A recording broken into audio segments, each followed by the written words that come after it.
like if you allow these commercial properties to have residential dwellings on top, it creates extra job opportunities and extra spending in that actual commercial area as well. Absolutely, yeah. So, all of a sudden you might have, Glenorchy's main road area turns into another North Hobart restaurant strip. Going once, going twice, sold! You're listening to The Property Pod. All right, guys, welcome back to the Property Pod, your weekly engagement into real estate here in the Hobart Marketplace. I'm your host, as always, Aaron Horn, and it gives me great pleasure to be back at the desk with John McGregor and Patrick Berry, real estate agents here at 414 Property Co. How are we, boys? Glad to be back.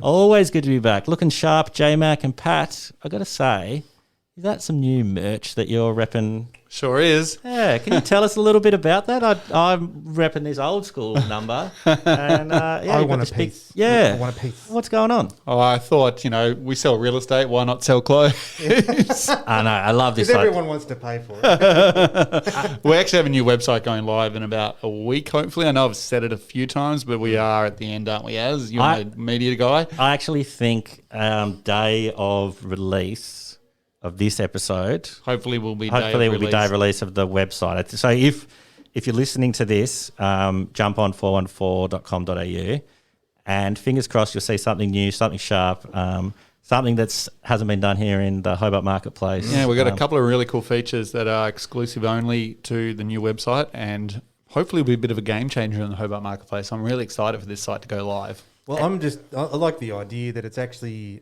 information driven. Yeah, so we'll leave it as a little secret there for people, but yeah, in addition to that, we thought it'd be fun to add a merch store. I was going to say, we do promise the new edition isn't that we're the only property company selling merch. It is a bit better than that. We need to come up with our own bubble dolls and all that kind of stuff. Oh, please don't get me started, choose John. your favourite stuff, man. No, it would be very funny, to be like, oh, we've got this brand new thing for the marketplace. It is. You can buy our stuff. But no, look, we've worked on making some cool stuff. You've even had the shoes that you had, the Shucks guy. Custom 414 Nikes will be available for sale online. So there's a thing. And then I think we're planning on running a competition once the website opens where someone else can win a custom pair of Nikes. And yeah, so we got that in the works as well. So a few exciting things coming up soon, which is going to be awesome. Plenty happening here at 414 Property Co. Don't worry about that. Actually, last week's episode was another absolute cracker. We've had some really good feedback on the last two. So, yeah, we've really hit our straps for 2022. Everybody seems to be on board the Property Pod and having a great time. Last week we mentioned that we're going to do a little follow-up. We actually led in and planned ahead. Today we're going to talk which about... is rare to begin with. Mate, continuity. Yeah. New year, new us. Yeah, look at us go. We are just kicking goals. So, yeah, tell us about today's plan. We're going to talk about medium density builds and what benefit they could have to the community and Tasmania. Yeah, so obviously last week we were speaking quite heavily about ways to ease the housing pressure and options that are becoming available they're not available, but proposed options of how we can help, increase the density of housing and how we can create more opportunities for people to live in. Give it a bit more of an affordable approach. And then by fluke, the Glenorchy City Council actually put out a survey to all of the business owners in the municipality, and it sort of flowed quite nicely, I thought. Yeah, with the idea that, because it was to have all the commercial spaces allow them to build up into residential, is that right? Yeah, that's correct. Yeah. So we've talked about it on the show before that we feel like instead of the classic urban sprawl where you've got to provide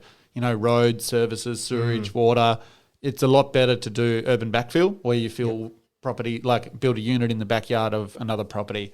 And allow that to happen in the denser areas, so around the Glenorchy CBD, the Moona CBD, areas where it's already got all the services required and can handle that extra workflow. Absolutely.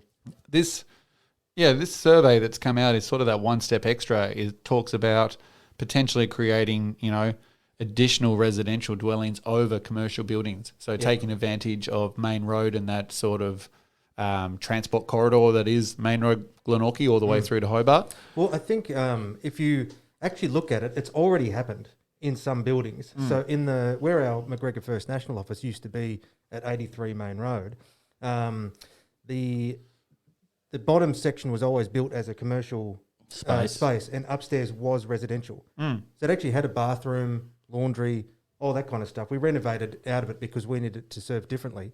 And a lot of those buildings along that street all actually have a residential section already done.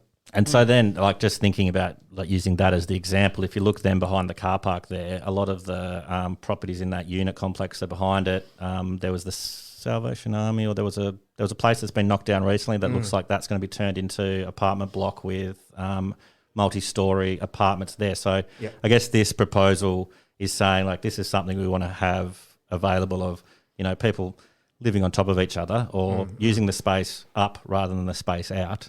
Yep. And then, what do people think of this? Well, I think it's a great idea. Like at the moment, you know, we talk about Hobart growing and people trying to commute in, and it's a painful sort of scenario to get into the city. Why not create opportunities sort of in the outer suburbs? So, you know, your Glenorchy, your Moona, your Bellareve, where you can have higher density living in those areas. Absolutely. And then create them on corridors of transport so that they can get back into service the city. So, you know, building multi-storey apartment complexes in Bellareve where they can use the new ferry system to transfer into work each day. It just makes a lot more sense than trying to live in the suburbs where your only option is to drive 20 minutes Constantly. into the city. Yep. And then you got to, where do you park? What do you do there? And how do you just Well, service just that? like the price of fuel at the moment, even just like kind of looking into that, that's a whole nother thing. I know speaking with a staff member here, they were saying, oh, what did you do on the weekend? Oh, I actually just stayed in New Norfolk because I didn't want to like have to drive and use up all my fuel. Like it was just one of those things where it was not worthwhile leaving because it's costing me over $2 a litre kind of thing. It's just insane to think like actually reminded me back. Do you remember back in the like high school days where someone, can you give me a lift? Can you give me a lift to McDonald's and then I'll pay I'll pay your petrol, man. Yeah. That's coming back, but we're all adults with full-time jobs. Exactly. Isn't it sad? Yeah. Well, and if you remember the conversation we had with Christy Johnson at the time and Erin McGoldrick, we had them on the Yeah, we're talking about the Glenorchy City Plan. That's it. And so she was... I wasn't invited to that conversation. Well, listen to your own show, mate. I caught up with them one-on-one because I've got a property in Barry Street, which is that one right opposite Woolworths and the Rugby Oval, etc. Yep. I don't think that'll be Woolworths Much longer. much longer, Oh, yeah. really? Well, there you go. As it is today. John's stressing now his value's going down. I can't sell. We had a chat around because that zoning is in a residential. Now, a few of those properties on that street have a unit at the back, but we actually caught up with the idea of, you know, I'd tear that house down and you'd do like a 3 townhouse structure for the exact same reason that they're talking about. It's not going to be possible, unfortunately. However, their vision was all those little individual houses would potentially change. She'd take down all those old council ones and you'd rebuild it into this sort of medium density element that we're talking about, because it would obviously make the suburb look a lot more appealing in terms of its, you know, modern feel. And those particular houses don't really have any heritage relevance, so it's not like you drive past that and go, oh, that's a beautiful throwback to old architecture. And it also serves that element where it is on the transport corridor, and you're getting, you know, sort of multiple dwellings into this same section rather than just one house. Yeah, right I guess in the centre of Glenorchy. that seems to be the big one for me, thinking about it, is like we just need more dwellings for the more people. Like, as you say, like this is the first time there's ever been population increase in Tasmania. So, yeah, the more people, we need more dwellings. People are finding it hard to find rentals, etc. So I know this is it's a election year, so there's all these promises coming out. Like we could talk about the football stadium if you want, but like I heard another promise on the radio of, you know, they promised there'd be 3,000 homes built in this time, but that's going to triple to over 9,000. It's like, oh my God, like we're just going to keep building and building and building. But is it just an empty promise that's never going to happen? Or like, I know this is only a survey, we're only talking hypothetical, but it's great to think that they're reaching out to businesses and saying like, what do you guys think of this? Because it's something we'd like to look into.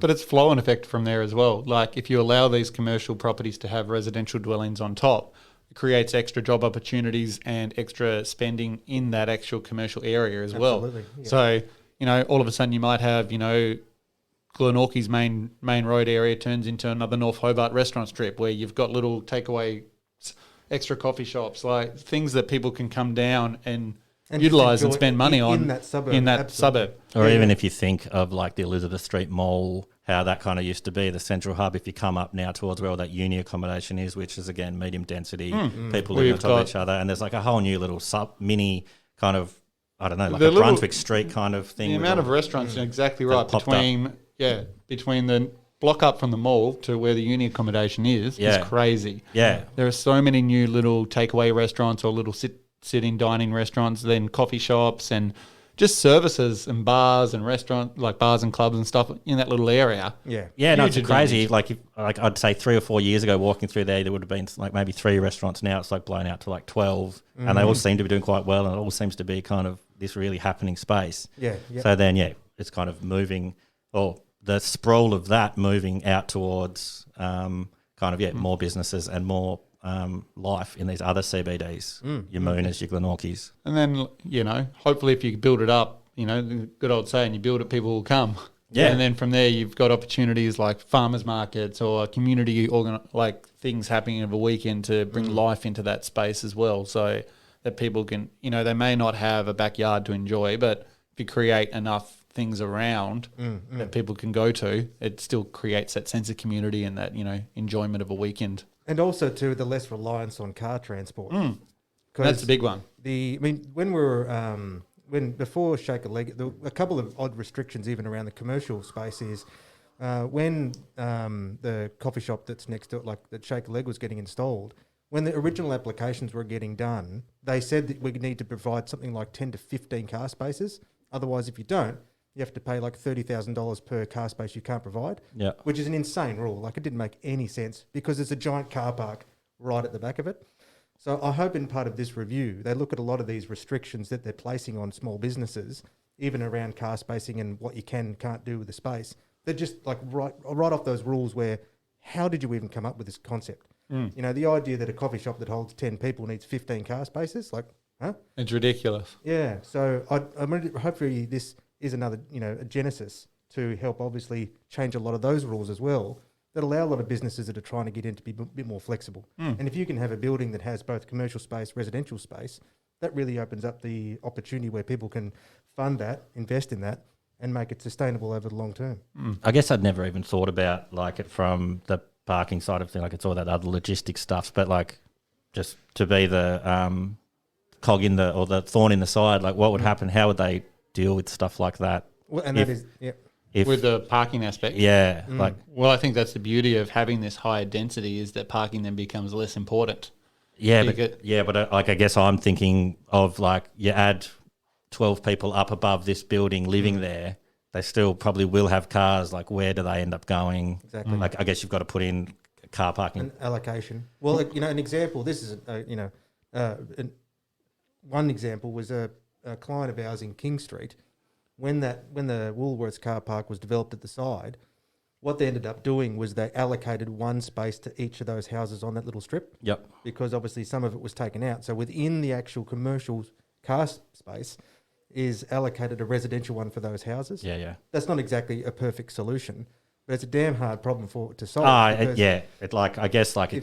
If A real-time problem, as you were saying, what you were saying is like, oh, hold on a sec, there's a bit more to this than just being like, oh, this sounds like a great idea. Yeah. Which is obviously why there's so much to it. But yeah, just as an idea we would like to address and talk about. But I think I think we're all excited by the idea that rather than sitting there throwing out these giant subdivisions that gives you a very small number of houses realistically compared to what we need, I love the idea where you are converting those centres right on the transport hub, utilising those spaces way more effectively than just having that house sprawl again right in the centre of those suburbs. Well, we're doing it here at 414 at the back car park that we've purchased, the house that was directly behind the office. Originally it had one property on it. We pulled that down. We're putting 3 properties onto it, as well as parking for the actual office itself. So we've repurposed, a 900 square metre block of land and created parking opportunities for our team here at the office. And housing opportunities where it would house one family originally with a 3-bedroom house. Yes. We'll have 9 bedrooms across 3 properties. Yeah. So all of a sudden we can, house 2 more families in a smaller, denser area. Which Are is perfect. you saying you're going to move all your staff into the houses out the back and run a little sweatshop here? Yeah, no one's leaving. Yeah. That's it. You can have a We're day off once you 24/7. You get the day after you sell a house off, and then you're back to it. Yeah. It's funny talking about all this parking and stuff, because the one thing I know we discussed the this $750 million sports stadium proposal, which seems like another really great election promise to kind of be like, yeah, we want to do this. Devil's Den. I think it's called, isn't it? Something like that. But it looks awesome, looks amazing. Like, but yeah, one of the things we just said, like, oh, where's everyone park? Like, it's a strange. Like this particular stadium is a 30,000 people stadium, like, which is fine if you're a tourist in town, because the beauty of the stadium being built in the centre of Hobart is that you can fly in, stay at a hotel, walk up to the stadium. Yeah. Perfect. But realistically, how many people out of 30,000 that go to the game are going to be interstate people? There's going to be a large chunk that are local. Where do they park? How do they get to the stadium? But I did love like the idea of building it out over the water a little bit and having the ferry system, which seems to be running well. And it talks about that in its proposal. So obviously, the ability to come from the Eastern Shore across to the stadium, which is great. And obviously the ability to walk in from town, which is fantastic, because there are a lot of car parks in town. But what about all us people out here? And what about those train lines? Talk about a perfect opportunity for that Northern Suburbs rail to come back. You go straight past the stadium in question. Absolutely. Yeah. But I feel like recently that was just given the big nicks and they just said, no way, that's never going to happen. I don't know why the haters hate it. It's very bizarre. But I think one thing I heard was it was the cost of like fixing that up to be appropriate. It's like, but what, we're going to throw $750 million at a sports stadium? Yeah. Seems like very good. I think I saw Christy Johnston, speaking of her previously on the show, having a real kind of say like, what the hell, come on, guys, like, this could be spent way better. But it'll be But awesome we to want a have it. Tassie AFL team, so it has to happen, Aaron. Exactly. Look, there's kick-on effects of something like that, and I'm sure it would bring some great things to the state. But yeah, there are also lots of other. I feel like a real wet sock on this episode. I've kind of just been like, no, this seems like bad boys. Like, let's not do it. I'm all for Tassie and it kicking goals. Yeah, but, and look, in the end, we're saying, look, we want more housing effectively for those that are wanting to get in here or those that are here. And we're just saying, and we want better transport, and we want more entertaining opportunities. We're not asking for much, are we? Yeah. But look, in the end, like you said before, Aaron, like that one little question is like, hey, have you thought about where everyone's going to park? And that's it. And I think with any survey, flow-on problems are discovered, but at least having the conversation now means that there's opportunities to fix these things. Yeah, absolutely. And it's better to be having a conversation about opportunities like this than to bury your head in the sand and say there is no solution. We need to build more subdivisions. You just need to go. You need to live at Baghdad. You need to live at further out, because that's the only option. And I was put up with a friend last night. She's in Sandy Bay, and one of her neighbours, he's been in this house. It's like a 3-bedroom, big place. He's been in there for years. He's about say around in his 50s or something. Yep. And he's been he's got a really good rent, and he's just really frightened at any time that the owners are going to double it to market rent. But at the same token too, he's too stubborn to want to leave a giant 3-bedroom home when he's on his own.